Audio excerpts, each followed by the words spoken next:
Çəkisi az olan insanlarda, arıq adamlarda ürək xəstəliyi olmur mifi düz deyil.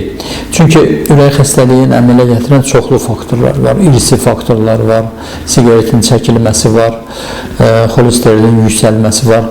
Bu faktorlar varsa, hətta arıq adam və çəkisi hətta çox aşağı olan insan da ürək xəstəliyinə tutula bilər. Arıq insanlarda əgər risk faktorları varsa, məsələn, hiperxolesterinemiya, şəkər, siqaret çəkilməsi, arterial təzyiq, təbii ki, onlar da xəstəlik.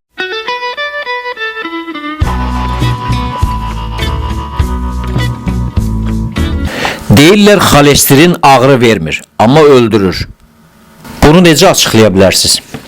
Ümumiyyətlə, xolesterin tez-tez bizə sual da verirlər. Xolesterin nədən əmələ gəlir? Yalnız yeməkdən əmələ gəlir. Xeyr, xolesterin yalnız yeməklə daxil olmur orqanizmə. Xolesterin 80% qaraciyərdə sintez olunur. Vegetarianlar, onlarda da yüksək xolesterin ola bilər. Xolesterin qaraciyərdə sintez olunur. Və xolesterini düşürmək üçün, aşağı salmaq üçün istifadə olunan dərmanlar qaraciyərdə onun sintezini azaldan dərmanlardır.